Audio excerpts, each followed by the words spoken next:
Yang saya mau katakan adalah seperti yang saya pernah sampaikan, bagaimana sebetulnya air menjadi darah itu menjadi peringatan Tuhan ya, tentang akan adanya sebuah kematian besar, akan adanya sebuah peristiwa besar ya, darah ya. Tulah pertama adalah air menjadi darah, tapi tulah yang ke-10 adalah kematian ya. Bicara tentang darah juga, saudara. Dan kita melihat bagaimana sebetulnya ini menjadi peringatan. Peringatan yang terus, peringatan yang ringan, peringatan yang yang sederhana sebetulnya, tetapi cukup keras. Tetapi peringatan yang terus diabaikan, terus diabaikan, terus diabaikan, terus diabaikan. Sampai apa, saudaraku? Sampai bukan cuma air yang menjadi darah, tetapi Mesir menjadi darah ya. Ada kematian yang luar biasa. Yang saya mau katakan adalah seperti itu juga, saudara, peringatan Tuhan dalam hidup kita. Kalau peringatan Tuhan dan peringatan Tuhan tidak pernah kita hiraukan, maka dia akan menjadi bola salju. Dari gulungan, dari bola yang kecil, saudara.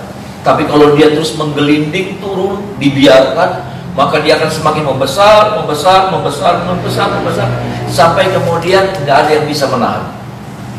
Sampai akhirnya kerugian yang akan diakibatkan adalah kerugian yang sangat besar. Karena apa? Karena bola salju ini dibiarkan. Dari yang tidak ada masalah sebetulnya, dari yang ada masalah yang bisa diatasi. Ya. Bukankah air menjadi darah kemudian memang mengerikan, memang bikin bingung, memang bikin kacau masjid, tetapi bisa ditanggulangi. Dan itu menjadi peringatan Tuhan. Seringkali Tuhan juga ingatkan kita dengan peristiwa-peristiwa yang seperti itu, peristiwa-peristiwa yang mengejutkan kita. Tetapi toh pada akhirnya peristiwa itu, kesusahan itu, pergumulan itu, saudaraku, bisa kita atasi. Tapi sebetulnya itu menjadi peringatan kepada saya, itu menjadi peringatan kepada semua. Tetapi seringkali yang terjadi adalah kita abaikan seperti Fir'aun. Fir'aun mengabaikan peringatan demi peringatan, peringatan demi peringatan, sampai akhirnya apa, saudara? Bukan cuman ladang yang hancur, bukan cuman saudaraku, ada kengerian malam ya, saudara, gelap gulita, tapi sampai kepada kerugian yang tidak pernah bisa dikembalikan lagi. Satu keadaan yang tidak bisa dikembalikan lagi. Apa itu? Menghadirkan lagi anak sulung di tengah-tengah orang Mesir. Fir'aun tidak bisa lagi mengembalikan anak sulung yang sudah mati. Semuanya bisa dikendalikan, semuanya bisa dibalikan lagi keadaan. Air menjadi darah bisa dibalikan jadi jernih lagi. Katak ya, saudara, bisa netralisir lagi. Nyamuk bisa dinetralisir. Gelap tapi bisa balik lagi terang. Tapi itulah ke-10, itu suatu keadaan yang tidak bisa dibalikan. Satu keadaan yang tidak bisa dikembalikan seperti semula lagi. Ini peringatan buat saya, ini peringatan buat saudara. Amin, saudara. Supaya kita jangan biarkan yang namanya peringatan Tuhan kita abaikan. Peringatan Tuhan dari Dia berfirman keras, lalu kemudian kita mengabaikan, kita anggap angin lalu. Padahal itu firman buat saya, padahal itu firman buat saudara secara khusus. Tapi mungkin seringkali kita bilang begini, uangnya beli teka, coba uangnya teka sih bagus.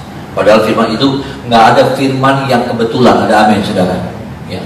Nggak ada firman yang kebetulan. Saya yakin sampai hari ini saya melayani itu tidak ada firman yang kebetulan. Tidak ada firman yang salah sasaran itu. Datanglah uangnya langka. Nggak mungkin. Ada amin, saudara?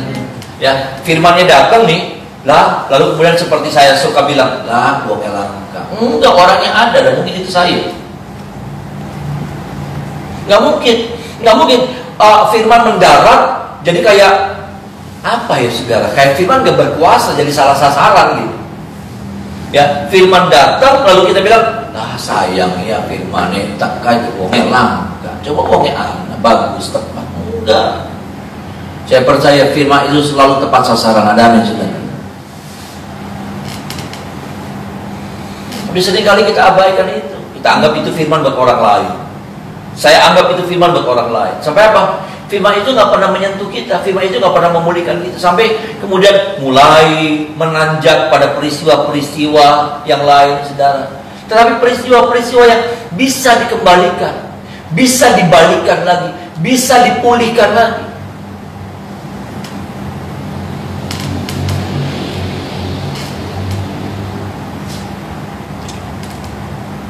Saya tabrakan, itu peringatan Tuhan buat saya. Tapi bisa dipulihkan lagi. Otak saya masih waras, ya, semuanya masih lengkap. Tuhan mobil hancur. Waktu saya juga diperingatkan sama Tuhan, anak saya yang sakit kepala, saudara, ya, karena saya menunda apa yang Tuhan perintahkan kepada saya. Anak saya sakit kepala, itu kalau nggak direspon dengan cepat, itu bisa berantakan, bisa fatal. Akhirnya anak saya bisa dikembalikan lagi, normal lagi. Bayangkan, saudara, kalau nggak bisa dikembalikan lagi, aduh, itu otak, saudara. Dia udah jejeritan, tiap beberapa hari sekali dia jejeritan, teriak, sudah sakit kepala. Yang saya bilang, saya sampai bingung, saya nggak ngerti apa-apa, saya pakai Ponstan, saudara. Ponstan yang buat dewasa 500 mg. Saya gecek, saya hancurin, saya taruh di sendok, saya kasih air dikit, suruh minum. Saya nggak tahu tuh, habis itu nggak berapa lama anak ini pingsan apa tidur apa overdosis atau apa, kagak ngerti sudah. Tapi apa yang saya bilang, ini bisa dikembalikan lagi. Ini bisa dikembalikan lagi. Anak saya normal lagi sampai hari ini, normal. Tapi jangan sampai kemudian kita mengalami satu peristiwa di mana itu nggak bisa dikembalikan lagi. Itu nggak bisa dibalikin lagi. Udah kebalik terus. Kenapa? Karena kita abaikan peringatan-peringatan itu. Yang seperti tadi saya katakan, dia seperti bola salju. Yang kalau kita nggak selesaikan, dia akan terus membesar, semakin besar, tambah gede, tambah besar, tambah hebat, dan tambah besar kerusakan. Kalau dia datang cuma bola salju segede ini, saudara, cuma pintu yang rusak, mungkin pagar yang rusak, tembok sebagian yang rusak. Tapi kalau dia sudah turun, dia sebesar rumah bagian ini, hancur semua.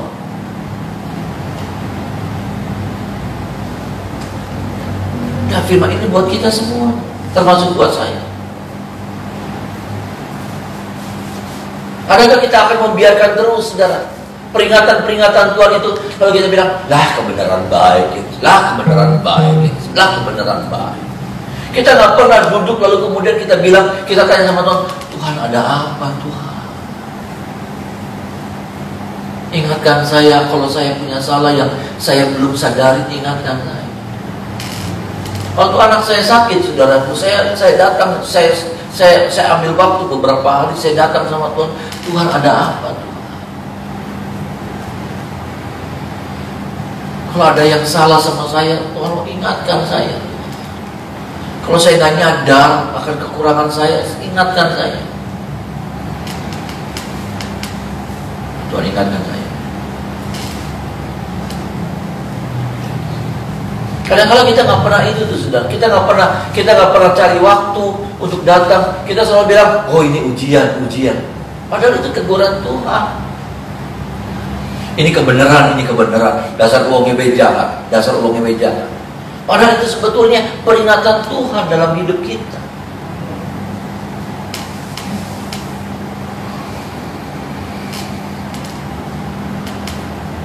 Jangan sampai kemudian kita mengalami seperti yang Firaun alami, satu keadaan yang tidak bisa diulang lagi, yang tidak bisa dikembalikan normal lagi.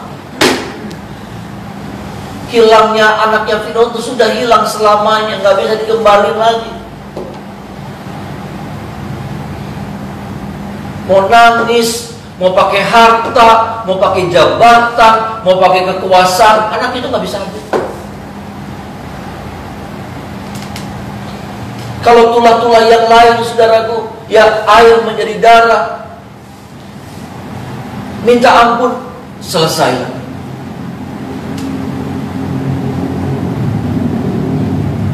Nyamuk singgih, katak merajalela sampai tumpukannya banyak katanya. Di Mesir itu waktu tulah katak itu diselesaikan memang berdampak. Apa bangkainya banyak sekali, dan saya percaya itu cukup makan waktu, saudara, ya kan? Cukup makan waktu untuk menyelesaikan itu tuh, sudah mulai ada dampak yang mulai panjang. Dari dampak yang selesai, masalah datang selesai, besok sudah selesai. Tapi mulai datang tuh masalah yang mulai panjang, yang mulai berdampak. Berdampaknya 1 minggu, berdampaknya 1 bulan, berdampaknya 1 tahun. Tapi toh kembali bisa dikembalikan.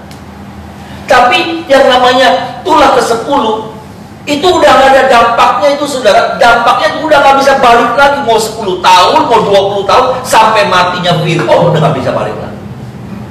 Paham ya, saudara? Ada dampak dari kesalahan kita, ada dampak dari keteledoran kita, ada dampak dari dosa kita yang harus kita pikul. 1 tahun, 2 tahun, ada yang harus pikul 5 tahun. Tetapi puji Tuhan, setelah 5 tahun normal lagi. Ada amin, saudara? Setelah 5 tahun nih, saudaraku, tanggung apa yang kita tanggung itu selesai juga pada akhirnya. Tapi tulah ke-10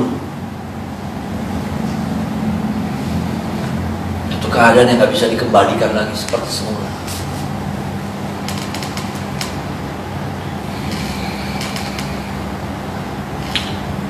Jangan sampai gitu terjadi dalam hidup. Kalau Tuhan ingatkan kita, bersyukur, berarti Tuhan masih sayang sama kita. Walaupun dampaknya mungkin karena kita mulai keras, dampaknya cukup lama, kita harus tanggung. 1/2 tahun lah ya, kita ada dalam kesulitan, kita dalam pergumulan, kita ada dalam masalah ekonomi, kita ada dalam rasa malu yang berkepanjangan. Tapi ya ada selesainya gitu, saudara. Ada pulihnya. 1 tahun sudah ya, orang sudah lupain kita, orang udah nganggap aibnya kita. Tapi ada kesalahan yang nggak bisa kita selesai.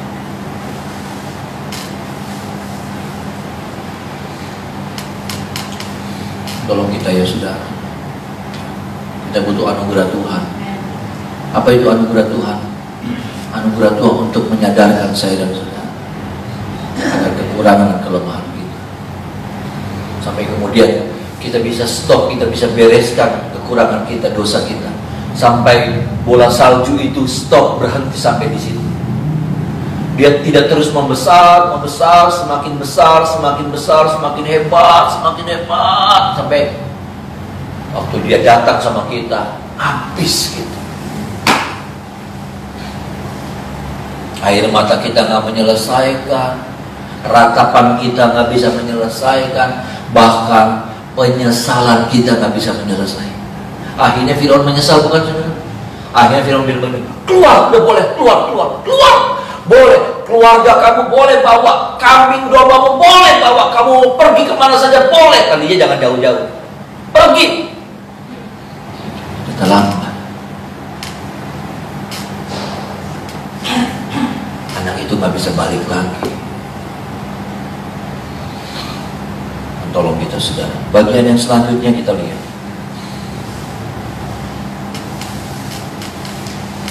(43 sampai 47), saudara. 43 sampai 47.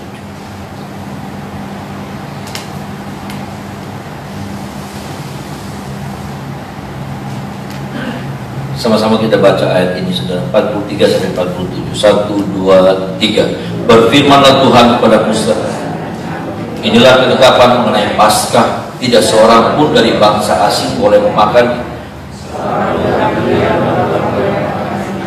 Kau menyenat dia. Seorang pendatang, orang upahan tidak boleh memakan. Paskah itu harus dimakan dalam satu rumah juga. tidak boleh kau bawa sedikit pun dari daging itu keluar rumah. Satu tulang pun tidak boleh kamu patahkan. Segenap jemaat Israel haruslah. Saudara, Paskah menjadi apa ya? Hari di mana orang Israel punya kepastian, saudaraku, untuk keluar dari Mesir. Itu Paskah. Ya. Tapi yang jadi masalahnya, saudaraku, Paskah kan sebetulnya dimulainya dari ritual dulu, saudara. Yaitu apa? Setiap rumah katanya potong domba atau kambing, ya, secukupnya. Ya, jangan diapa-apain, ya saudaraku, jangan dibumbui, jangan diapain, tawar, ya saudara. Tapi yang saya mau katakan, saudaraku, inilah ritual Paskah dulu, ya. Nah, dari situ baru kemudian orang Israel keluar dari Mesir. Tetapi yang saya mau bilang begini, saudara, Paskah itu nggak boleh sembarangan orang, nggak boleh. Orang asing katanya nggak boleh ambil bagian, nggak boleh makan daging Paskah itu, korban Paskah itu nggak boleh. Orang asing nggak boleh. Ya, sekali lagi, apa itu korban Paskah? Korban Paskah adalah korban yang memastikan orang Israel, saudaraku, bisa punya kesempatan, dan bukan cuma punya kesempatan, punya kepastian mereka keluar dari Mesir, keluar dari perbudakan. Tinggal kita artikan saja, saudaraku, Mesir itu apa? Ya, kemiskinan kah, perbudakan macam-macam kah, saudaraku, kesusahan hidup kah, macam-macam, saudara. Tetapi yang saya mau katakan sekali lagi, firman Tuhan menegaskan orang asing tidak boleh. Siapa yang boleh, saudara? Orang Israel. Orang Israel yang boleh. Hanya orang Israel. Kalaupun budak, tetapi ingat, kalaupun budak, dia harus disunat. Artinya apa, saudaraku? Pada waktu dia disunat, dia terhisap, dia dianggap, saudaraku, menjadi bagian daripada orang Israel. Itu kurang lebihnya, ya. Karena kemudian saudara, kalau saudara melihat ini terjadi kawin campur nih nantinya, ya. Karena ada banyak budak-budak memang masuk di tengah-tengah Israel, kawin mengawinkan di antara mereka. Kita tidak bahas itu, saudara. Tetapi yang saya mau katakan, yang saya mau tegaskan dulu, bahwa setiap orang yang mau makan Paskah, dia harus punya persyaratan, dia harus melewati persyaratan Israel dan disunat. Sunat dan Israel. Artinya apa, saudaraku? Ya, artinya apa? Sunat dan Israel buat saya menjadi sebuah kesatuan. Ya, apa itu Israel? Israel adalah satu pribadi yang sudah ngalamin yang namanya pemulihan. Kenapa? Karena nama-lamanya Israel siapa, saudara? Yakub. Arti nama Yakub apa, saudara? Penipu. Gitu. Jadi setiap orang yang mau makan Paskah, dia harus ngalamin dulu yang namanya pemulihan hidup, perubahan hidup dari satu kehidupan lama Yakub masuk dalam satu kehidupan baru Israel.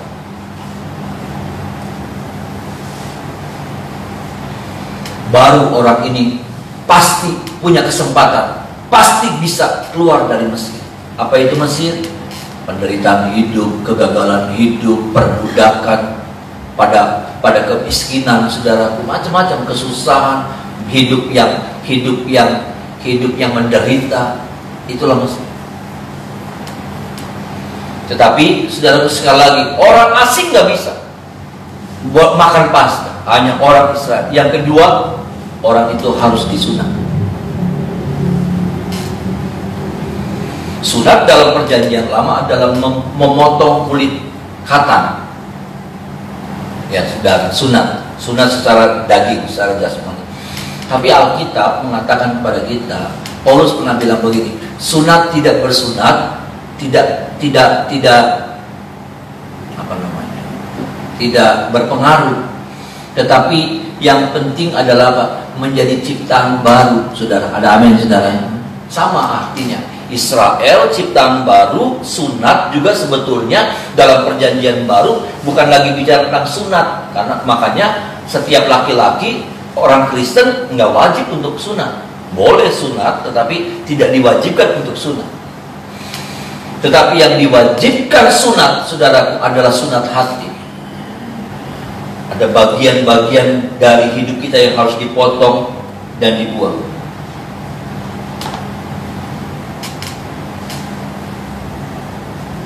Ini sunat. Orang yang ngalamin sunat, orang yang punya predikat Israel, dia pasti ngalamin, dia pasti mengalami hidup dilepaskan dari Mesir. Ada amin, saudara? Saya tidak tahu, adakah saudara masih dikuasai sama Mesir? Mesir itu apa? Oh, misalnya banyak gambarannya, saudara. Ya, penderitaan hidup, kesusahan hidup, hidup yang diperbudak sama kemiskinan, hidup yang diperbudak sama masalah, hidup yang diperbudak sama penyakit, hidup yang diperbudak sama masalah rumah tangga. Itu juga Mesir bisa dikaitkan dengan hal-hal yang seperti itu. Saudara dan saya mau keluar, caranya cuma satu. Hidup kita harus mau dipulihkan sama Tuhan. Hidup kita harus rela untuk dipotong. Seperti Yohanes pasal 15 mengatakan, ranting yang tidak berbuah dipotong dan dibersihkan. Ada bagian-bagian hidup kita yang kotor.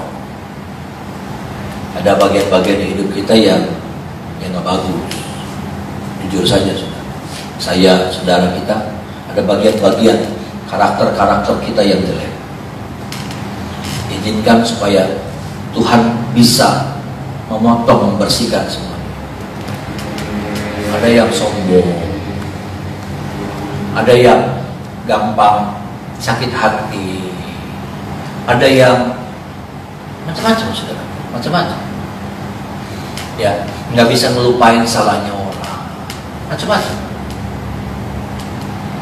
Ada orang yang bergantungnya sama manusia, bergantung sama manusia. Ya. Macam-macam. Nah, yang kayak gitu tuh mesti dibersihkan. Termasuk saya, kita semua. Ada amin, saudara. Supaya apa? Supaya apa? Supaya Israel itu, predikat Israel itu ada sama kita. Supaya apa? Predikat menjadi orang-orang yang bersunat itu melekat dalam diri. Dan cuma dua hal itulah yang membuat orang itu boleh makan Paskah.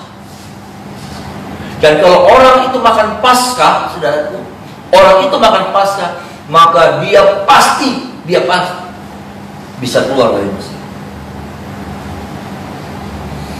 Bukan moga-moga bisa keluar dari Mesir, bukan. Tetapi keluar dari masalah, keluar dari kesusahan hidup itu sebuah kepastian. Ada amin, saudara. Masalah apa? Kita izinkan seperti Yakub. Ya, Yakub bergumul. Yakub waktu ketemu malaikat Tuhan, ya saudaraku, yaitu Tuhan sendiri, dia bergumul. Artinya apa? Dia coba mempertahankan karakternya. Dia coba mempertahankan tabiatnya. Bergumul. Memang mengubah, melepaskan hal-hal yang seperti itu. Oh, nggak cukup bilang begitu, Tuhan saya bertobat, ampun dalam nama Yesus, terima kasih, amin. Enggak. Itu sebuah pergumulan, saudara. Melepaskan yang namanya saudara, kebiasaan marah. Wah, itu pergumulan.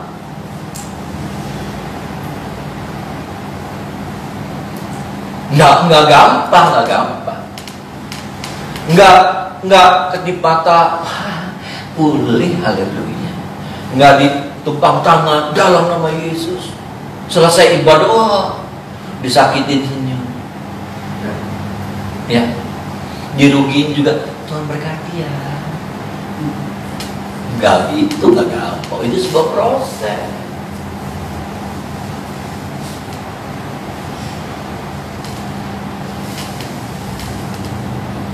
Bergumul, Yakub bergumul. Enggak, maksud saya gini loh saudara. Kalau saudara sedang bergumul dengan hal yang seperti itu malah bagus. Tuhan suka dengan pergumulan kita. Ada amin saudara. Kita bergumul dengan kekurangan kita. Kita bergumul. Satu sisi kita pengen melepaskan, tapi satu sisi aja aduh berat bisa. Tapi ada orang-orang yang nggak mau bergumul. Ada orang-orang yang, kenapa sih? Emang apa kurangnya kita? Emang salahnya saya apa? Memang gini saya. Memang saya nggak bisa disakiti. Saya mah kalau sama orang baik, tak baik gitu. Lebih baik dari orang itu.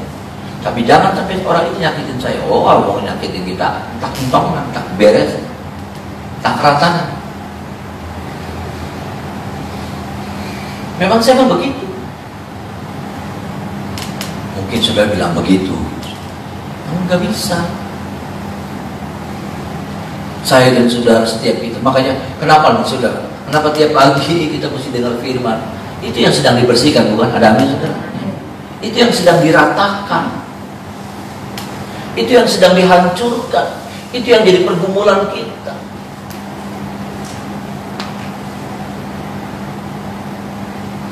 Tolong kita pagi hari ini supaya ini boleh melawat setiap kita bahwa apa caranya? Kadang-kadang kita bilang Tuhan berdoa. Saya sudah berdoa Pak Gem. Saya sudah berdoa supaya saya bisa keluar dari Mesir. Tapi kenapa Tuhan belum dengar doa saya? Ada masalah-masalah yang tidak bisa diselesaikan dengan doa, sekedar doa. Tapi masalah-masalah bisa diselesaikan hanya dengan pertobatan saya, pertobatan saudara. Kita bertobat, selesai. Ada amin saudara? Kita bertobat, kita mengaku dosa, kita minta ampun sama Tuhan. Kita mau berdoa tahunan saudara. Kita mau berdoa tahunan. Tapi masalahnya apa? Penghalangnya itu masih ada. Penghalangnya itu masih ada. Makanya Tuhan nggak bisa berkati Yakub itu saudara. Ya, padahal Tuhan mau memberkati Yakub, tapi Tuhan nggak bisa memberkati Yakub kalau dia nggak ketemu malaikat Tuhan dan dia bergumul malam itu. Harus ketemu dulu, harus ngalamin peristiwa itu dulu. Harus mau masuk dalam pengalaman itu. Setelah itu, ya kita melihat bagaimana Yakub diberkati dengan luar biasa. Kita percaya kalau kita mau mengalami ya peristiwa penyunatan, peristiwa di mana pemulihan dari Yakub kepada Israel, saya mempercaya hari-hari ke depan menjadi hari-hari yang diberkati oleh Tuhan. Amin saudara. Hari-hari di mana kita bisa menikmati, kita bisa senyum. Kita bisa senyum. Kenapa? Karena ada kebaikan-kebaikan Tuhan yang gak pernah putus-putusnya, gak pernah habis-habisnya, melimpah buat kita. Bukan cuma buat kita, tapi anak cucu kita diberkati oleh Tuhan.